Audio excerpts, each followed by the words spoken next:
Hello guys, അപ്പോൾ നമുക്കിന്ന് അമ്പലത്തിൽ അന്നദാനം കഴിക്കാൻ പോയാലോ? അതിനൊരു പ്രത്യേക ഫീലാല്ലേ അമ്പലത്തിലെ ഭക്ഷണം കഴിക്കാൻ വേണ്ടിയിട്ട്. അപ്പോൾ ഞാനും അമ്മയും കൂടി സ്ഥലത്തെത്തിയിട്ടോ.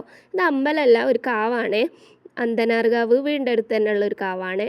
അപ്പോൾ അത് അവിടെ വന്നു കഴിഞ്ഞാൽ ഒരു പ്രത്യേക ഫീലാട്ടോ. മനസ്സിന് ഫുള്ളൊരു മരവും കാടൊക്കെ ആയതുകൊണ്ട് ഇവിടെ വന്ന് തൊഴുതു, കുറിയൊക്കെ കിട്ടി. അപ്പോൾ അതൊക്കെ തൊട്ട് അമ്മ ആരൊക്കെയോ നോക്കുന്നുണ്ട്. പിന്നെ ഇവിടെ ചെറിയൊരു പ്രോഗ്രാമൊക്കെ ഉണ്ടായിരുന്നു, അതൊക്കെ കണ്ട് നമ്മളെ മെയിൻ ഉദ്ദേശം ഭക്ഷണം കഴിക്കാന്നാണല്ലോ. അപ്പോൾ ഇവിടെ വന്നു കഴിഞ്ഞപ്പോൾ ഇവിടെ ഒടുക്കത്തെ ക്യൂ ആയിരുന്നു കേട്ടോ.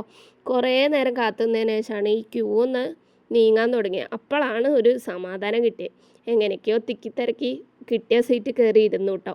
ദാ ഇല വന്നു, ഉപ്പ് വന്നു, പിന്നെ ബിജു മേനോൻ പറഞ്ഞ പോലെ പിന്നെ തോരൻ വന്നു, ഓലൻ വന്നു, കാളം വന്നു, അവിയൽ വന്നു, എരിശ്ശേരി വന്നു, ചോറ് വന്നു, സാമ്പാറും വന്നു, 2 കൂട്ടം പായസവും വന്നു. വയറ് നിറഞ്ഞു. ഇപ്പോൾ വയറ് നിറഞ്ഞ സ്ഥിതിക്ക് ഇനി വീട്ടിൽ പോകാമല്ലോ. അപ്പോൾ ഭക്ഷണമൊക്കെ കഴിച്ചിറങ്ങിയപ്പോഴേക്ക് ഒടുക്കത്തെ ചൂടായിട്ടോ, ക്ഷീണിച്ചു പോയി അല്ലാണ്ട്. പിന്നെ കിട്ടിയൊരു ഓട്ടോയും പിടിച്ച് തിരിച്ച് വീട്ടിലേക്ക് പോവുകയാണേ. അപ്പോൾ അടുത്ത വീഡിയോ ആയിട്ട് നാളെ കാണാം. Okay, bye.